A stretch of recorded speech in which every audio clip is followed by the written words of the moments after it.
গরিবের ঘরে আবার এসি লাগানো, এটা কখনো হতে পারে? স্বপ্নেও ভাবা যায় না। গরিবের সংসারে এত দামি একটা ইম্পর্টেন্ট জিনিস লাগানো মানে কতটা খরচার ব্যাপার, কতটা কিছুর ব্যাপার। কিন্তু ফাইনালি সেটা চেষ্টা করলে সব কিছু করা যায়। তো আজকের ভিডিওটা সেটা আপনারা দেখবেন।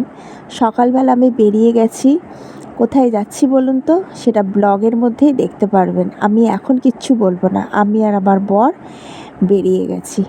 এই দেখুন, কোথায় বলুন তো? মেয়েকে আগে নিতে এসছি। স্কুলে চলে এসছি, আজকে সোমবার ছুটি। আর এই যে এখানে দেখুন, আমার এসিটা লাগানোর জন্য কোম্পানি থেকে লোক চলে এসছে। লাগাতে হবে, অনেক দিন ধরে কেনা হয়ে গেছে, পড়ে রয়েছে। এসি জিনিসটা এমন একটা, প্রথমে ভাবতাম যে বাবা এসি যার ঘরে আছে বিশাল বড় লোক, বিশাল কিছু। কিন্তু এখন এটা নর্মালি সবার ঘরে আছে। এখন কেউ কষ্টটা সহ্য করতে পারে না, ইনক্লুডিং মি, মানে আমিই আছি। আমিও এই কদিন খুব কষ্ট সহ্য করতে পারছি না, যেহেতু চারতলা, প্রচুর গরম, তার মধ্যে অজস্র রোদ ভেতরে ঢোকে। দেখুন কাঁচের জানলা, বুঝতে পারছেন? সেই কারণের জন্য ভাবলাম না, ফাইনালি আমাকে এটা এখন লাগাতেই হবে, নিতেই হবে। সেই কারণে নিয়ে নিলাম।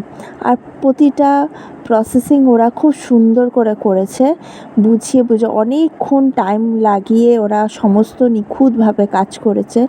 প্রায় সকাল 12টার সময় এসছে আর গেছে প্রায় 3টের সময়। সমস্ত কিছু কাজ করেছে। আপনারা আমাকে কমেন্ট বক্সে করলে আমি বলতে পারি কি কোম্পানি। আচ্ছা, কোম্পানিটা আমি বলে দিচ্ছি, এলজি কোম্পানি। কি কত পড়েছে, কিভাবে নিয়েছি, সব কিছু আমি ডিটেলসে বলে দিতে পারি যদি আমাকে কমেন্ট করেন। কিন্তু আমার সংসারে অনেক কিছু জিনিস টুকটুক টুকটুক করে আমি এইভাবেই করছি, গুছাচ্ছি আপনাদের আশীর্বাদে।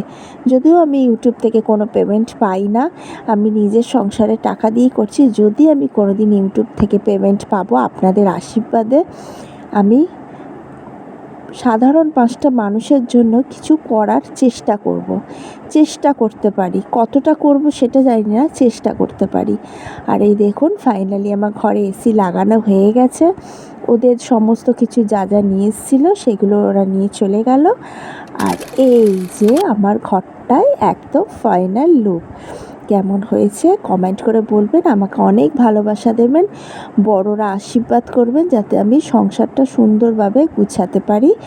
আবার একটা নেক্সট ভিডিওতে আপনাদের সামনে দেখা হচ্ছে।